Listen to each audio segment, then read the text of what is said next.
Live and direct. It's Sway in the morning. Right here on Shade 45. Talib Kweli, ladies and gentlemen. Yes. Still here.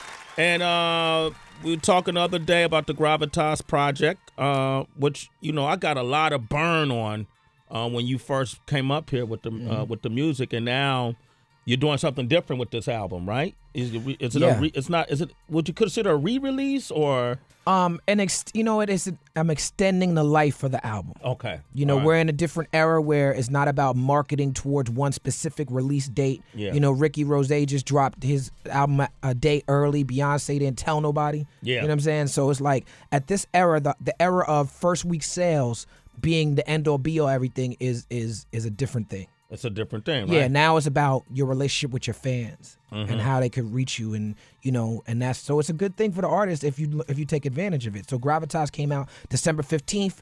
You know, on my website, qualityclub.com. It's still available in all formats, CD, vinyl, digital at qualityclub.com, KWELI club.com. But I did a deal with Fat Beats because the demand was high for the vinyl and the CD. Did a deal with Fat Beats distribution. You can now get it at Amazon, Best Buy. I think it's sold out at Amazon, which, again, you should come to qualityclub.com because we ain't sold out. Yeah, and you get it direct from you. And I get your email. And and Talib Kweli responds to emails. I do, man. I was just in the lobby responding to a couple emails. That's fun because if you're a fan, like, you know, I was telling you the other day, I mean, you my brother. That's right. But I'm a fan. So, No doubt, you know, no doubt. and I love being a fan of You people. should hit me up on the email. I might respond. I'm going to do that. Hey, matter of fact, let's email them right now and see how long it takes them. I got an email from Fab Five Freddy once on the Quality Club. Shout out to Fab Five Freddy. Really? The legend? Yeah. Wow.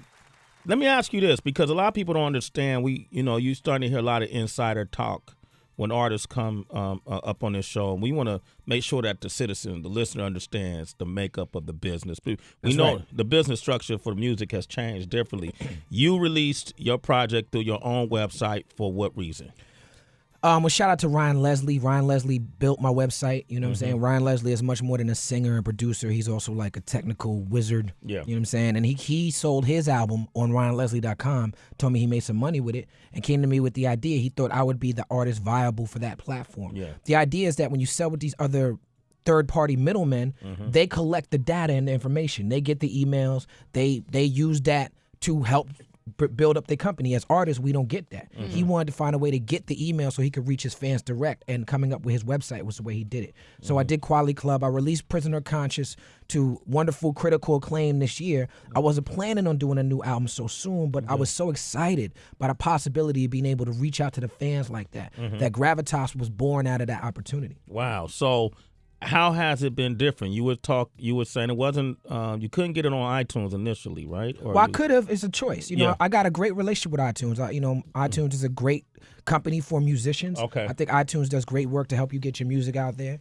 And 90% of people buy their music from iTunes, so it's a mammoth behemoth that you cannot can't ignore.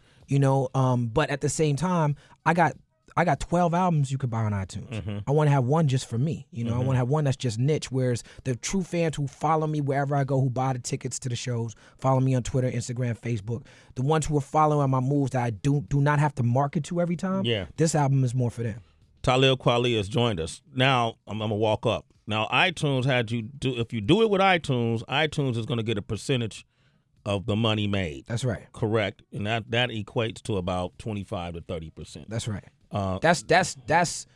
That's on top of whatever label percent. So the label might put another 20 to 30% on it. Right. So you may be giving away about 50 to 60% of money made when you do it through those means. Easily, the vast majority of artists have to give up that much. Damn!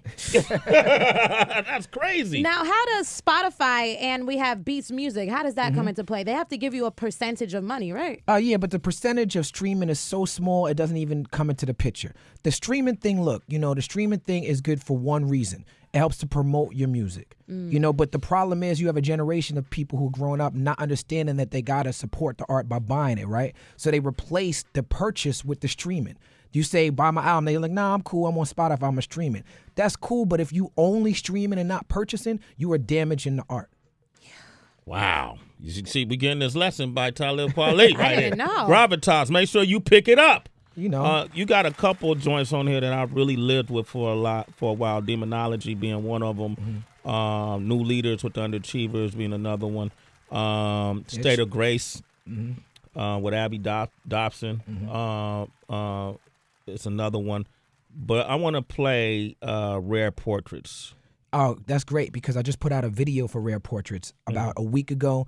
Look on YouTube, Talib Kweli, youtube.com/Talib Kweli. The video got mad old footage of me and Jean Grey and Farrah Mose. Also got a young J. Cole watching me and Mose perform. If you look carefully, you can see that. So go watch the video while you listen to the song. And the song, is it about moments? Or Yeah, the song Rare Portraits is basically my history in the business. If you never heard of me, listen to this song and tell you what I'm about. Talib Kweli. We got Jim from Chicago on the line. Go ahead, man. What you like to say to Talib Kweli? I just want to thank him for being so dope for so long, man. He's like my favorite lyricist of all time. That's beautiful, man. Thank you for the love and the support, brother. You know what? It's interesting because I was just listening to this song, and I like Talib. I mean, I feel like you've never lost it. You know what I mean? Like after all of these years, you still rhyme, you write, you rap, you deliver. Like somebody who's still coming up in the game, like you still. Well, I love it. climbing, I love it, and too often I think artists that get to my age, it's very easy to be dismissive of those who come behind you. You know, and whether it's whether it's for some like I'm just not interested anymore. I'm not, I'm over that, or it's like them new rappers don't rap. Like it's either one. You're not really paying attention, so it's like I'm very competitive. And, I learn a lot from paying attention to younger artists. I'm very influenced by those who came before me and those who can come after me. Writing, has your writing changed, your style, like your process? Like, how do you write? Yeah, I mean, it's been different. When I first came in the game, I didn't have no beats. It was like I was writing like a spoken word artist, just free form all over the place. And if you listen to my earlier records, you can even hear that style. There's a lot more words packed in. Yeah. Then as you start becoming a career musician, it becomes about the song rather than the lyrics. I'm looked at as a great lyricist, and I appreciate that, but really it's about the song. If you have great lyrics, they don't fit to the song. It don't matter how great lyrics are. The song is the master, right? Everything has to serve the song, right? So then you start touring. Like with me, I start touring. You start writing for the stage. Yeah. Your vocal tone changes and the subject matter changes, and you start writing different, and the punchlines change. And so I think what I've had to do is find a balance from like this younger spoken word style to the writing a great song to now writing a song that works on stage, trying to figure all that out, but not let it affect the honesty in the studio. It's a tightrope. It's very hard to do. Ooh, that was a lot of game right there. 49 minutes into the hour. Tracy G, what you got? Woo! So we're going to talk about Jay-Z's Magna Carta Holy Grail, which we know came out in 2013. And one of the standout party records was, of course, Tom Ford. And we know that served as a very hefty cosign for the designer himself because pretty much in all years we've seen that Jay-Z holds a very strong word. Well, Tom Ford recently did an interview with Jimmy Kimmel, and for the first time he described his initial reaction to hearing that record. I don't know if anyone's ever had a rap song named after him before, like you have with Jay-Z. How did you hear it on the radio? Or? Well, I know him, and he emailed me and said, I'm writing a song called Tom Ford, and I didn't know what to expect, but I trust him. He's a great guy. And then I heard the song. I had to go on Rap Translator and translate it to sort of understand what it meant. But the message is actually quite positive. He doesn't do drugs. He wears Tom Ford. That's how he gets his high. Gotcha. So who doesn't like that? Okay, cool. That's interesting. Tom Ford, I had no idea what he was saying in there. I wear Tom Ford. You wear Tom Ford? Glasses. What is that? I can't afford no Tom Ford suit. So does he make suits? I can. I just not gonna spend my money on that. How much it cost? Like, what is it? It's custom. It's ridiculous. Yeah, it's Sway great. and I were actually talking about this, Talib. We were riding around, and his accessory line is now, the glasses, everything is just taken off all through Soho. And not to say it wasn't ridiculous before, but with that Jay-Z stamp, as Tracy said. I actually had to stop because I've been rocking Tom Ford glasses. It's been my favorite glasses for years. Right. He did a deal with Oliver Peoples back in the day, but yeah, this summer it was a wrap. It was ridiculous. That's it, man. Right? I wonder if Jay could have got money from just like marketing campaign for Tom Ford. He don't need it. Is that what it is? Jay-Z's doing Douce commercials on Beyonce records. He's straight. It's good money. All right. Life. All right, now getting into Chris Brown's business. Wait, hold on, Kweli. If you was to do a song about a brand, which one would it be? Good question. Javoti. My label. Oh, your label. Yeah. I was like, what's up?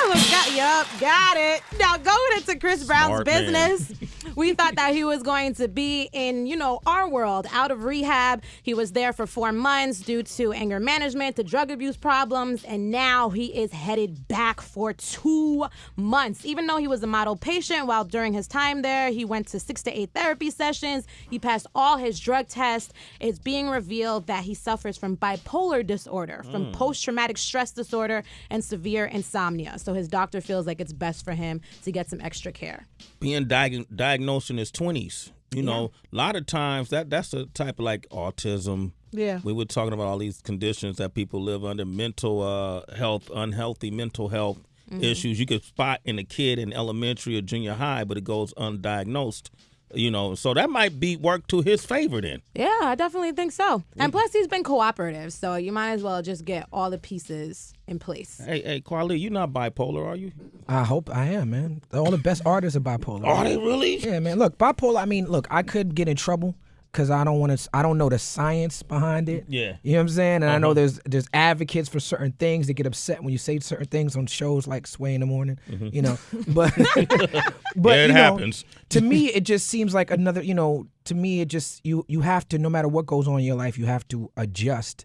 And there's certain things, they come up with names for certain things. But to me, like, all artists have a degree of that. All artists have a little bit crazy in them. If that's where the great art come from. Yeah, I agree. I deal with it every morning with these two. All right, Shush. not you, Heather. I meant Wonder and Tracy. Don't get mad. Plus, I think for Breezy, going back to rehab, it not only helps him health-wise, but it helps him image-wise. Because now it looks like, okay, if he has these issues, he's acknowledging them, and he's taking all of the steps needed to make them better. All right, Tracy G, thank you for that. People want to reach you and talk more. Celebrity Wire. Yeah, reach me on Twitter at It's Tracy G, ITSTRACYG. And then Talib Kweli, man, thank you for coming by today, man. Of course, man. It's always my honor and my pleasure to come chop it up with y'all. Man. Absolutely, man. I'd like just having conversations. Usually I pressure them to rap, but I'm not going to do that today. I didn't send them the forewarning, but next time. Wow, it's the first time.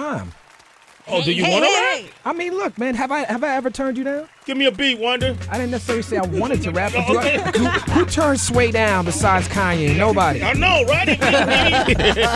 And even he tried to get one off, too. You like this beat? Yeah. He tried to get one off. Yeah, it was up here. No, hey. Nothing rhymes. This is Wait, Kanye rap. Oh, y'all talking about that Kanye rap? Yeah. That was great, man. I loved it. All right, can you rock with this, or you want? Yeah. This will work. This will work. Yeah, man. It's a true rapper right here. All right, go ahead, rock with. There you go, Talib Kweli.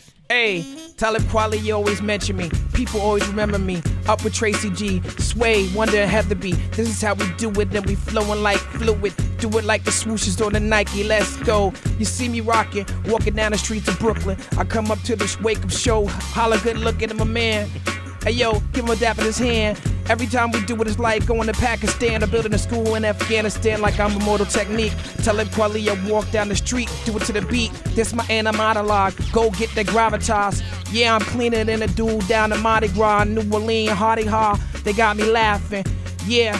I imagine like some dragon, cause I'm the rap John Lennon. Catch me in the square, Talib Kweli, yo, I don't wanna take it there, yo, the way it goes down. They love the fucking sound. Elliot Wilson, yo, where the fuck my crown? We do it for the Bay, they call it the town. Sway, you know they love the way I put it down. It's the sound, I come straight from the town called Buck. See my man called Buck, what the fuck I seen? Pee in the hallway is all day, Talib Kweli green. Peel your cat back like a fucking tangerine, yeah. Nah, I mean, do it on the show on the 1 or 2s. Yo, what you wanna do? Sway, have to thank you for letting me coming through every time I. I wasn't ready to rap, but I gotta rap. Oh, that's off the top. I like that. Rich Nice. You like that, Rich Nice? Gunshot. Elliot Wilson should do a crown with you. Yeah. That's what was going through my mind at the time. Yeah. And he should, because he only does a crown with rappers that are trendy and popular. Yeah. He needs to do a crown with me. Elliot, I'm calling you out, son. There Where's is, my man. crown? Go ahead and Come give and him put that it crown, right man. on my brain. Yeah. Let's go. What? You're listening to Sway in the morning on Shade 45.